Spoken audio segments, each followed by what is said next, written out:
آج کے جمعۃ المبارک کے اندر ہم شعبان المعظم اس کی فضیلت کو بیان کرتے ہیں اور شعبان کے اندر کون سی عبادات کرنی چاہیے، کون سے نیک اعمال کرنے چاہیے، ان کو ہم مختصر طور پر بیان کرتے ہیں۔ سب سے پہلی بات تو یہ ہے کہ نبی اکرم صلی اللہ علیہ وسلم کا ارشاد گرامی ہے، شعبان شہری و رمضان شہر اللہ۔ شعبان میرا مہینہ ہے اور رمضان المبارک اللہ کا مہینہ ہے۔ شعبان المعظم ایسا بابرکت مہینہ ہے کہ جس کو حضور علیہ الصلاۃ والسلام نے اپنا مہینہ قرار دیا ہے، اور شعبان کی نسبت اپنی طرف بیان فرمائی ہے۔ ایک حدیث پاک کے اندر آتا ہے، شعبان کا مہینہ پاک اور صاف کرنے والا ہے، اور رمضان المبارک کا مہینہ گناہوں کو مٹانے والا ہے۔ یہ شعبان المعظم کا مہینہ چل رہا ہے، چونکہ نبی اکرم صلی اللہ علیہ وسلم نے ارشاد فرمایا کہ شعبان میرا مہینہ ہے، تو اس حوالے سے یہ بات بڑی خاص ہے کہ جو بندہ شعبان المعظم کو اپنی زندگی کے اندر پائے، وہ اس کا ادب کرے، اس کا احترام کرے، اور یہ سمجھے کہ اس کو نبی پاک صلی اللہ علیہ وسلم نے اپنی طرف منسوب فرمایا ہے۔ ام المومنین اما عائشہ صدیقہ رضی اللہ تعالیٰ عنہ بیان کرتی ہیں کہ نبی اکرم صلی اللہ علیہ وسلم شعبان المعظم کے مہینے کے اندر مسلسل روزے رکھا کرتے ہیں، یہاں تک کہ رمضان المبارک کا مہینہ آ جاتا۔ بے شمار احادیث میں موجود ہے کہ حضور علیہ الصلاۃ والسلام رمضان کی تیاری کے سلسلہ میں شعبان المعظم کے اندر کثرت کے ساتھ روزے رکھا کرتے، اور حضور علیہ الصلاۃ والسلام نے ارشاد فرمایا کہ شعبان کے مہینے کے اندر بندے کے اعمال اللہ کی بارگاہ میں پیش ہوتے ہیں۔ میں چاہتا ہوں کہ جب میرے اعمال اللہ تعالیٰ کی بارگاہ میں پیش کیے جائیں تو اس وقت میں روزے کی حالت میں ہوں، میں روزے کی حالت میں ہوں اور میرے اعمال اللہ کی بارگاہ میں پیش کیے جائیں۔ ہمیں بھی یہ کوشش کرنی چاہیے کہ شعبان المعظم کے مہینے کے اندر ہم بھی روزے کی ترکیب بنائیں اور روزہ رکھنے کی کوشش کریں۔ دوسری بات شعبان کے مہینے کے اندر یہ ہے کہ اس مہینے کے اندر انسان کو کثرت کے ساتھ قرآن مجید کی تلاوت کرنی چاہیے، قرآن مجید کی تلاوت کرنی چاہیے، اس لیے کہ قرآن مجید کے اندر اللہ تعالیٰ نے ارشاد فرمایا انا انزلناہ فی لیلۃ مبارکہ، کہ ہم نے شعبان المعظم کی 15ویں شب کو، جسے شب برات سبھی کہتے ہیں، اس رات کو ہم نے قرآن پاک لوح محفوظ سے آسمان دنیا پر نازل فرمایا۔ تو چونکہ قرآن پاک کا نزول 2 مرتبہ ہوا، تو ایک مرتبہ لوح محفوظ سے آسمان دنیا پر، پھر آسمان دنیا سے جبریل امین اللہ کے حکم کے مطابق جیسے جیسے ضرورت ہوتی رہی آپ لے کر نبی پاک صلی اللہ علیہ وسلم کے پاس تشریف لاتے رہے، اور 23 سال کے عرصہ کے اندر یہ قرآن پاک رمضان المبارک لیلۃ القدر میں جو ہے وہ نازل ہوا۔ تو اس طرح جو لوگ شعبان المعظم کا مہینہ اپنی زندگی کے اندر پاتے ہیں، وہ لوگ دوسری بات یہ ہے کہ قرآن پاک کی کثرت کے ساتھ تلاوت کرتے ہیں۔ انسان کا دل اگر مردہ ہو جائے گناہ کر کر کے، اگر انسان کا دل سخت ہو جائے اور انسان کو گناہ نہ لگیں، اگر انسان کے دل پہ زنگ لگ جائے، تو پھر حدیث پاک کے اندر آتا ہے اس زنگ کو دور کرنے والی جو چیز ہے وہ موت کا ذکر ہے اور قرآن مجید کی تلاوت ہے۔ حضور علیہ الصلوۃ والسلام نے ارشاد فرمایا، جس طرح ہر چیز کو زنگ لگ جاتا ہے، اسی طرح دلوں کو بھی زنگ لگ جاتا ہے۔ صحابہ کرام نے عرض کی، یا رسول اللہ وما جلاؤہا، یہ دلوں کی صفائی کیسے ہوگی؟ تو حضور علیہ الصلوۃ والسلام نے فرمایا، موت کو یاد رکھنا، موت کو یاد رکھنا اور قرآن مجید کی کثرت کے ساتھ تلاوت کرنا۔ آج ہمارے دل مردہ اس لیے ہیں، آج مسجدیں ویران اس لیے ہیں کہ ہم نے قرآن مجید کو پڑھنا چھوڑ دیا ہے، ہم نے قرآن مجید کو پڑھنا اور قرآن پاک پر عمل کرنا چھوڑ دیا ہے۔ تو شعبان المعظم کے مہینے کے اندر جو عبادات کی جاتی ہیں، پہلی عبادت یہ میں نے بیان کی کہ انسان کو اس مہینے کے اندر کثرت کے ساتھ نفلی روزے رکھنے چاہیے، کیونکہ اس مہینے میں نبی پاک صلی اللہ علیہ وسلم کثرت کے ساتھ روزے رکھا کرتے تھے۔ دوسری بات یہ بتائی کہ شعبان المعظم کے مہینے کے اندر انسان کو کثرت کے ساتھ قرآن مجید کی تلاوت کرنی چاہیے۔ ویسے بھی آپ دیکھیں کہ رمضان المبارک میں نماز تراویح کے اندر قرآن مجید جو ہے وہ سنایا جاتا ہے، قرآن پاک پڑھا جاتا ہے، اور اس کی تیاری کے لیے لاکھوں کروڑوں بلکہ پوری دنیا کے اندر جو حفاظ ہیں وہ سب سے زیادہ قرآن پاک شعبان کے مہینے کے اندر پڑھتے ہیں۔ تو ہمیں بھی یہ کوشش کرنی چاہیے کہ ہم ان دنوں کے اندر زیادہ سے زیادہ قرآن پاک کی تلاوت کریں۔ تیسری بات وہ یہ ہے کہ شعبان کے مہینے کے اندر استغفار کرنی چاہیے، کثرت کے ساتھ توبہ اور استغفار کرنی چاہیے، گناہوں کے اوپر انسان کو توبہ کرنی چاہیے، اللہ تعالیٰ سے اپنے گناہوں کی معافی مانگنی چاہیے۔ کیوں؟ اس لیے کہ شعبان کے مہینے کے اندر نبی اکرم صلی اللہ علیہ وسلم شب برات کو جنت البقیع کے اندر تشریف لے گئے۔ آپ صلی اللہ علیہ وسلم نے طویل سجدہ کیا، بڑا لمبا سجدہ کیا۔ ام المومنین ام عائشہ صدیقہ رضی اللہ تعالیٰ عنہ آپ پیچھے گئیں۔ تو حضور علیہ الصلوۃ والسلام جب نماز سے فارغ ہوئے تو حضرت ام المومنین ام عائشہ صدیقہ سے فرمایا کہ تم نے یہ کیا سمجھا کہ تم میرے پیچھے آ گئی؟ عرض کی، یا رسول اللہ میرے دل میں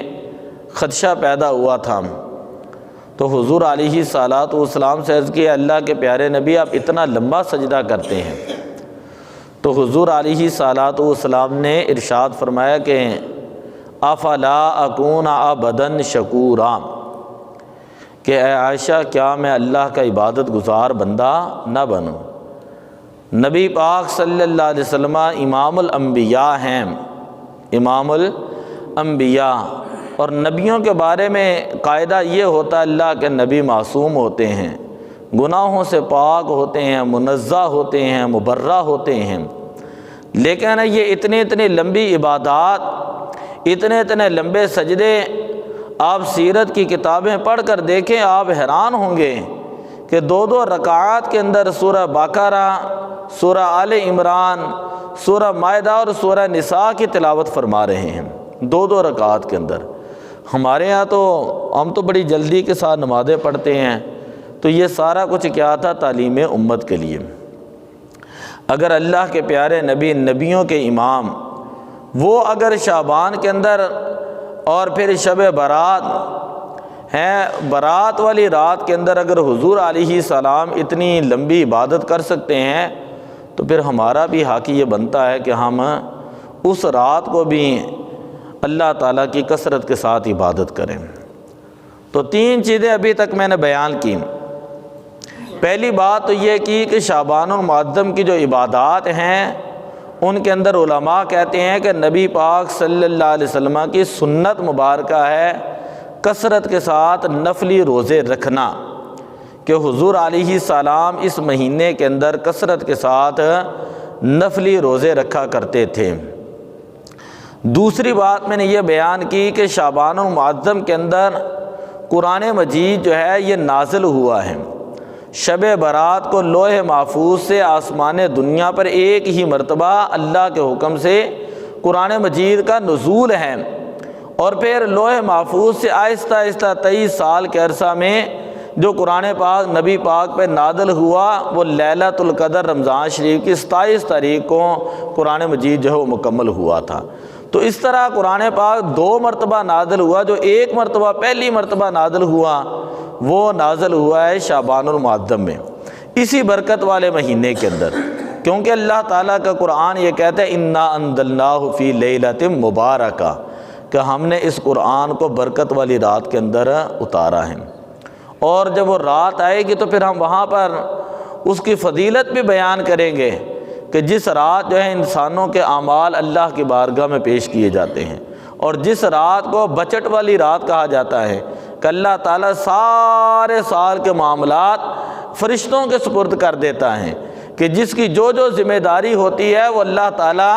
اس فرشتے کی وہ ڈیوٹی لگا دیتا ہے، جس نے مرنا ہے، جس نے زندہ ہونا ہے۔ آپ دیکھیں کہ اپنے سامنے یہ چند دن ایک دھند پڑی ہے، تو اس کے اندر ہم نے کتنے حادثات دیکھے، لوگوں کو ان کی جلدیوں نے مار دیے، لیکن ہم کہتے ہیں جلدی نہیں، یہ تقدیر ہے، یہ کیا ہے؟ انسان کی تقدیر ہے جو وہاں پر لے جاتی ہے۔ تو خیر میں دوسری طرف موضوع نہیں جانا چاہتا۔ تو پہلی بات بتائی کہ شعبان کے مہینے کے اندر نبی پاک صلی اللہ علیہ وسلم کثرت کے ساتھ روزے رکھتے تھے۔ دوسری بات یہ بتائی کہ ہمیں اس مہینے کے اندر کثرت کے ساتھ قرآن مجید کی تلاوت کرنی چاہیے، اور تیسری بات یہ بتائی کہ ہمیں کثرت کے ساتھ استغفار کرنی چاہیے، توبہ کرنی چاہیے، کہ اگر اللہ تعالیٰ نے ہمیں شعبان کا مہینہ عطا کیا ہے تو اس مہینے کے اندر لکھا جاتا ہے کہ اگلے سال تک کس نے دنیا کے اندر آنا ہے اور کس نے جو فوت ہونا ہے، کس نے دنیا کے اندر آنا ہے اور کس نے فوت ہونا ہے۔ بڑے بڑے ہمارے ساتھی، دوست و احباب، کھانے پینے والے، ساتھ بیٹھنے والے، سارے معاملات کرنے والے، لیکن جو پچھلے سال تھے اب وہ موجود نہیں۔ یہ اللہ کی قدرت ہے، اللہ کا نظام ہے کہ دنیا کہاں چلی جاتی ہے، لوگ آتے ہیں اور پھر کہاں تک جو ہے وہ دنیا چلی جاتی ہے۔ یہ صدیوں سے، لاکھوں کروڑوں سالوں سے سلسلہ چل رہا ہے، اور قیامت تک جو یہ سلسلہ اسی طرح چلتا رہے گا۔ ہمارے کرنے کا کام یہ ہے، اگر اللہ تعالیٰ نے ہمیں مہلت دی ہے تو ہمارا حق یہ بنتا ہے کہ ہم اپنے گناہوں پر معافی مانگیں، اور معافی مانگنے کا مطلب یہ ہے کہ انسان سچے دل سے توبہ کرے اور یہ کہے کہ میں نے یہ گناہ نہیں کرنا۔ لاکھ بندہ کسی کو رشوت دیتا، پھر میں ایک مثال دینے لگا، لیکن وہ کہے کہ میں اللہ سے ڈرتا ہوں۔ اسی طرح کے سارے معاملات ہیں۔ لاکھ انسان کہے کہ مجبوری ہے جھوٹ بولنا ہے، لیکن وہ کہے کہ میں نے اللہ سے معافی مانگی ہوئی، میں نے کبھی جھوٹ نہیں بولنا، میں نے کبھی جو ہے وہ خیانت نہیں کرنی، میں نے کبھی قرآن پاک کی تلاوت نہیں چھوڑنی، میں نے کبھی نماز نہیں چھوڑنی، کبھی اللہ کا ذکر نہیں چھوڑنا، کبھی میں نے درود پاک نہیں چھوڑنا۔ شروع کے اندر میں نے حدیث پاک پڑھی، شعبان شہری و رمضان شہر اللہ۔ حضور علیہ صلوٰۃ والسلام نے فرمایا شعبان میرا مہینہ ہے اور رمضان مبارک اللہ کا مہینہ ہے۔ اب میں ایک دو چیزیں آپ کے سامنے رکھتا ہوں۔ ایک حدیث پاک ہے، حضرت انس بن مالک رضی اللہ تعالیٰ عنہ بیان کرتے، ایک شخص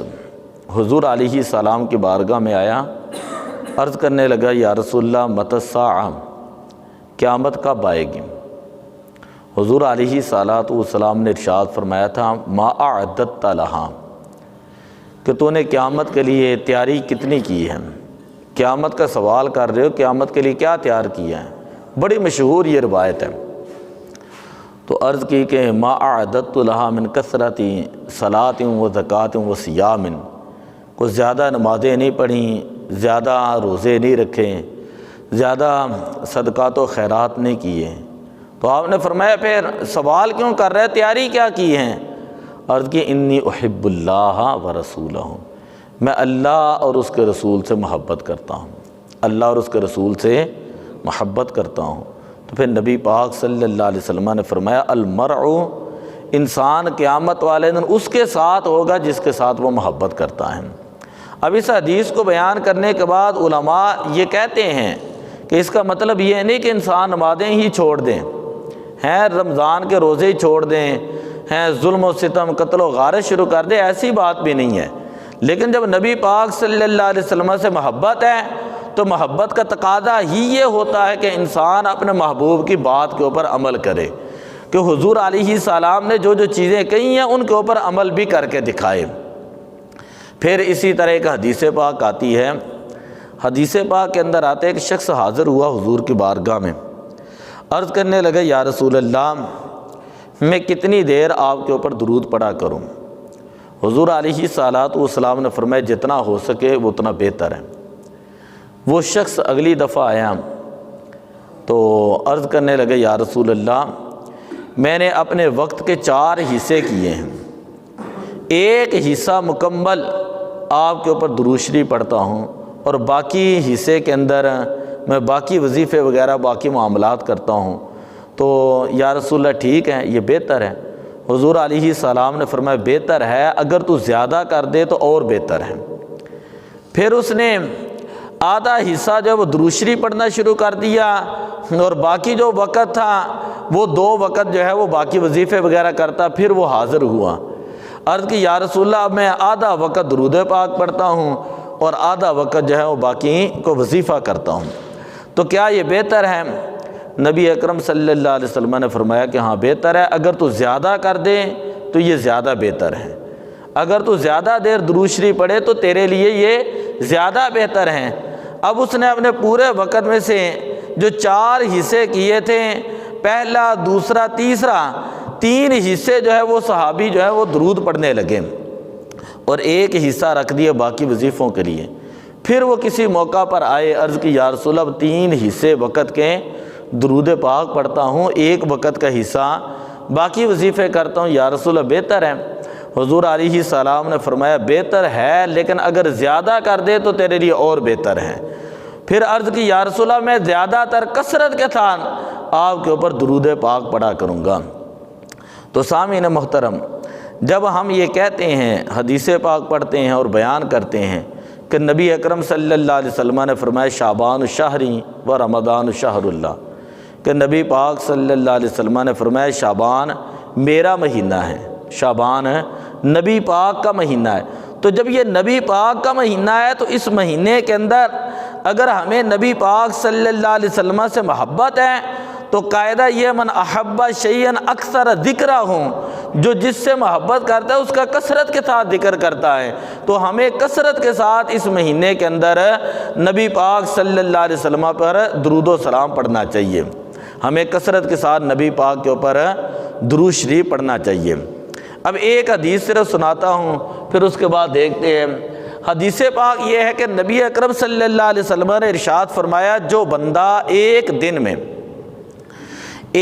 دن کے اندر 50 مرتبہ میرے اوپر درود پاک پڑھے گا، قیامت والے دن میں اس بندے کے ساتھ مصافحہ کروں گا۔ جو بندہ ایک دن میں، اب کوئی زیادہ ٹائم تو نہیں لگتا اور زیادہ لمبے درود نہ پڑھے، سادہ صلی اللہ علیہ وسلم پڑھ لیں، ضروری تو نہیں بندہ لمبا درود شریف پڑھے۔ تو فرمایا کہ جو بندہ ایک دن میں میرے اوپر 50 مرتبہ درود پاک پڑھتا ہے، 50 مرتبہ، ذرا بڑی توجہ والی حدیثیں مجھے بڑی آتی ہیں، لیکن جو میں بات سمجھانا چاہتا ہوں وہ یہ ہے، اگر سمجھ آ جائے تو نقطے کے اوپر انسان کی کامیابی ہے۔ فرمایا جو 50 مرتبہ ایک دن میں میرے اوپر درود پاک پڑھے گا، کل قیامت والے دن میں اس بندے کے ساتھ مصافحہ کروں گا۔ آج آپ دیکھیں، اگر کوئی کرکٹر آ جائے تو بعض اوقات لوگ جو ہے نا اس کے ساتھ سیلفی لیتے ہیں۔ اگر کوئی بندہ کسی وزیر اعظم کے ساتھ سیلفی لے لیں، کسی جرنل کے ساتھ سیلفی لے لیں، کرنل کے ساتھ سیلفی لے لیں، کسی بڑے ایم پی اے کے ساتھ سیلفی لے لیں، یا وہ اس کے ساتھ مصافحہ کر دیں، تو بندہ کتنا خوش ہوتا ہے، اس کی تصویر بنا کر اپنے گھر کے ساتھ اندر لگائے ہوتے ہیں۔ میں اکثر لوگوں کے گھر میں جب ہم جاتے ہیں، آپ لوگ بھی جاتے ہیں تو دیکھتے ہیں، بعض اوقات کسی نے اپنے فیورٹ جو ان کا جو لیڈر ہوتا ہے اس کی تصویر لگائی ہوتی ہے، اور بعض اوقات ان کے ساتھ اپنی جو کھچائی ہوتی ہے وہ بھی لگائی ہوتی ہے انہوں نے۔ بات سمجھ آئی کہ اگر دنیا کے لیڈر ہوں، اگر ہیں دنیا، بلکہ یہ دنیا کے لیڈر تو دور کی بات ہے، میں دیکھتا ہوں ابھی پچھلے دنوں جو ہے وہ 1 جنوری آیا تو اس رات کو جو ہے فیصل آباد، گجرانوالہ، اسلام آباد ہیں یہ کنجر خانے ہوئے ہیں، نائٹ جو ہے وہ میوزک شو چلے، تو استغفر اللہ، وہاں پر جو ناچنے والیاں گانے والیاں جو آئیں، انہوں نے مشہور کسی کو بلا لیا، تو لوگ جو ہے پاگلوں کی طرح ان کے ساتھ سیلفیاں لے رہے تھے۔ بات سمجھ، پاگلوں کی طرح کہ میں بڑی بات ہے جی، میری ابرار الحق کے ساتھ جو تصویر آ گئی، میری نمرہ کے ساتھ تصویر آ گئی، میں بات کر رہا ہوں۔ لیکن ذرا غور کریں کہ اللہ کے پیارے نبی سمجھانے کے لیے یہ بات کی ہے ممبر پہ، جب نبی پاک صلی اللہ علیہ وسلم فرما رہے ہیں اگر میرے ساتھ محبت کرتے ہوں تو ایک دن میں 50 مرتبہ درود پاک پڑھ لو، اللہ کا نبی تمہیں یہ کہہ رہا ہے، میں اللہ کا نبی ہو کر قیامت والے دن تمہارے ساتھ ہاتھ ملاؤں گا، تمہارے ساتھ مصافحہ کروں گا۔ کتنا وہ خوش بخت انسان ہوگا کہ جو نبی پاک کے ساتھ مصافحہ کرے گا۔ میرے ذہن میں ابھی ایک اور بات آ گئی پرویز صاحب، میرے ذہن میں ایک بات آ گئی ہے، جس کے ساتھ نبی پاک نے ہاتھ ملا دینا ہے نا، اس کے اوپر جہنم کی آگ حرام ہے۔ میں نے بخاری شریف کے اندر یہ حدیث پڑھی ہے کہ نبی پاک صلی اللہ علیہ وسلم کے صحابی تھے حضرت انس بن مالک، ان کے پاس ایک کپڑا تھا جس کو دسترخوان کے طور پہ بچھایا کرتے تھے۔ اب جب لوگ کھانا کھا لیتے ہیں تو وہ اس کپڑے کو اٹھاتے ہیں اور اس کو تندور میں پھینک دیتے ہیں، اور تندور سے جب اس طرح باہر نکالتے ہیں تو وہ صاف شفاف بھی ہو جاتا، دھلا بھی ہو جاتا اور صاف بھی ہو جاتا۔ صحابہ کہنے لگے بڑی عجیب بات ہے کہ آگ کا کام تو ہے جلانا، تو یہ آگ تمہارا رومال کیوں نہیں جلاتی؟ بڑی عجیب بات ہے، کیا تمہارے پاس گر ہے؟ حضرت انس بن مالک وہ صحابی ہے جنہوں نے 10 سال نبی پاک کی خدمت کی ہے، بچپن میں ان کی والدہ ان کو نبی پاک کے پاس چھوڑ گئی تھیں، تو کہا کہ یہ تمہارے رومال کو آگ کیوں نہیں جلاتی؟ ذرا توجہ سے بات سننا، حضرت انس بن مالک رضی اللہ تعالیٰ عنہ بیان کرتے ہیں کہ آگ کا کام جلانا ہی ہے، لیکن ایک مرتبہ نبی پاک ہمارے گھر میں آئے اور حضور علیہ السلام نے کھانا تناول فرمایا، اور میں نے حضور علیہ السلام کی خدمت میں یہ رومال پیش کر دیا، اور حضور علیہ السلام نے اس رومال کے ساتھ اپنے ہاتھ صاف فرمائے، تو یہ نبی پاک کے نور کی برکت ہے، نبی پاک کی رحمت کی برکت ہے۔ جب اس رومال کو میں آگ میں ڈالتا ہوں تو آگ جو اس کے اوپر اثر نہیں کرتی، آگ اس کے اوپر اثر نہیں کرتی۔ آج بھی آپ مدینہ شریف کے اندر چلے جائیں، اللہ آپ کو لے کر جائیں اور وہاں پر دیکھیں جو مدینے کی خوشبویں پوری دنیا میں کہیں نہیں ہیں، بڑے بڑے عطر، آج میں نے بھی کچھ 7-8 طرح کے عطر ہیں وہ مدینے سے منگوائے ہوئے ہیں، وہ لگائے ہیں، لیکن یہ عطر ان عطروں کا عشر عشیر بھی نہیں ہے کہ جو روضہ پاک سے خوشبو آتی ہیں۔ آج 1400 سال گزر چکے ہیں اور ویسی خوشبو پوری دنیا میں کہیں نہیں آتی۔ وہاں سے آئے گی جہاں پر نبی پاک صلی اللہ علیہ وسلم کے نالین پاک لگے ہوں گے۔ اگر آپ ترکی کے اندر چلے جائیں، کسی ملک کے اندر چلے جائیں، نبی پاک صلی اللہ علیہ وسلم کے منہ مبارک اور آپ کے قدم شریف جہاں پر لگے ہیں، ان کی خاص نشانی یہ ہے۔ آپ احد پہاڑ کے اوپر چلے جائیں جہاں پہ نبی پاک نے اپنا سر مبارک رکھا، پہاڑی نرم ہو گئی، تو وہاں پر خاص نشانی یہ ہے کہ نبی پاک صلی اللہ علیہ وسلم کی آج بھی وہاں سے خوشبو آتی ہے۔ آپ مکہ میں چلے جائیں حضور کی جائے ولادت پہ، وہاں پہ خاص خوشبو، دور سے، آپ دور سے میل دور ہونا تو آپ کو پتہ چل جاتا ہے یار یہ خوشبو تو میں مدینے کے اندر آئی تھی۔ آپ یقین کریں پاگل بندہ بھی ہونا تو وہ بھی کہے گا کہ یہ خوشبو تو مجھے مدینے کے اندر آئی تھی، وہ نہا کے صاف ستھرا لباس پہن کے گیا ہوں، کوئی دنیا کی خوشبو نہ لگائی، وہ کہے گا یہ خوشبو تو مجھے، اکثر لوگ وہاں پہ یہ کہتے ہیں یار یہ خوشبو تو میں مدینے میں آتی ہے۔ تو عرصہ ہوا طیبہ کی گلیوں سے وہ گزرے تھے، اس وقت بھی گلیوں میں خوشبو ہے پسینے کی۔ تو اسی لیے ہم یہ کہتے ہیں یہ شعبان کا مہینہ ہے، ہمیں نبی پاک صلی اللہ علیہ وسلم سے محبت ہے۔ اگر محبت ہے تو ہمارا حق بنتا ہے کہ ہم کثرت کے ساتھ حضور علیہ الصلوۃ والسلام پر درود پاک پڑھیں۔ تو ایک حدیث پاک کے اندر آتا ہے نبی پاک صلی اللہ علیہ وسلم نے فرمایا جو بندہ جمعے کو میرے اوپر درود پڑھتا ہے انی اسمع صلاۃ اہل محبتی، کئی مرتبہ میں نے بیان کی کہ جمعے والے دن درود پاک جو میں خود سنتا ہوں، جمعے والے، یہ نبی پاک کا فرمان ہے۔ دنیا جو یہاں سے یہاں ہو سکتی ہے لیکن اللہ کے نبی کے فرمان کے اندر کوئی شک نہیں ہو سکتا۔ میرے آقا صلی اللہ علیہ وسلم نے فرمایا انی اسمع صلاۃ اہل محبتی، اور علماء نے یہ کہا ہے کہ ہر چیز کے اندر دکھلاوا ہو تو ہو سکتا ہے اللہ دکھلاوے کی وجہ سے اس بندے کی عبادت ضائع کر دے، نماز ضائع کر دے، روزہ ضائع کر دے، صدقہ خیرات ضائع کر دے، لیکن درود ایسی عبادت ہے اگر بندہ دکھلاوے کے طور پر بھی پڑھتا ہے اللہ اس کو بھی قبول فرما لیتا ہے، اللہ اس کو بھی قبول فرما لیتا ہے۔ اور عام کتابوں کے اندر پڑھیں،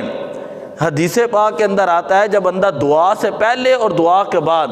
درود پاک پڑھتا ہے میں اس بندے کی دعا کو کبھی رد نہیں کرتا، اس بندے کی دعا کو رد نہیں کرتا۔ کیوں؟ اس لیے کہ یہ جو درود ایسی عبادت ہے جو قطعی القبول عبادت ہے، اللہ درود پاک کو رد نہیں کرتا۔ عبادت رد ہو سکتی ہے لیکن درود رد نہیں ہو سکتا۔ جب عبادت سے پہلے، عبادت کے بعد، اذان سے پہلے، اذان کے بعد، اسی طرح قرآن کی تلاوت سے پہلے، قرآن کی تلاوت کے بعد بندہ درود پڑھتا ہے اللہ تعالیٰ بندے کی عبادت کو بھی قبول فرما لیتا ہے۔ میں نے زندگی کے اندر ہمارے استاد تھے ایک بڑے لاہور میں، بعد میں ان کو شہید کر دیا گیا، تو مشکات شریف ہم نے ان سے پڑھی، بشیر احمد سیالوی صاحب بڑے درویش سیال شریف کے مرید تھے، بڑے بوڑھے سے تھے اس طرح۔ تو ایک مرتبہ ایک طالب علم نے کہا کہ یہ اتنی موٹی موٹی کتابیں ہوتی یاد نہیں ہوتی ہیں، مشکات شریف میں پڑھتے تھے تو اس کا مرکات فارسی کے اندر، ہمیں عربی تھی تو اس کا حاشیہ بھی فارسی کے اندر ہوتا تھا، خیر یہ تو سمجھ نہیں آتی یاد کیسے کریں۔ انہوں نے کہا یہ کون سا مشکل ہے، وہی جب سبق پڑھا کرو تو شروع میں ایک مرتبہ درود پڑھ لیا کرو، جب سبق ختم کیا کرو ایک مرتبہ درود پڑھ لیا۔ یقین کریں میں نے استادوں سے جب سے یہ بات سنی ہے، میں کبھی سپارہ بھی پڑھتا ہوں، 1996 کا میں نے حفظ کیا ہوا ہے، اللہ کی مہربانی سے اب بھی سپارہ پڑھتا ہوں تو اسی طرح یاد ہے جس طرح جو 30 سال پہلے میں نے حفظ کیا ہوا تھا۔ اپنے ذہن کے اوپر مان نہیں، میں بات درود شریف کی فضیلت کے اوپر کر رہا تھا، باتوں سے بات نکل رہی ہے، تو اپنے ذہانت کے اوپر، قابلیت کے اوپر کوئی اعتماد نہیں۔ یہ سب صدقہ ہے عرب کے جگمگاتے چاند کا، سب یہ صدقہ ہے عرب کے جگمگاتے چاند کا، نام جس نے اے رضا روشن تمہارا کر دیا۔ دعا اللہ عمل کی توفیق عطا فرمائے۔ اللہ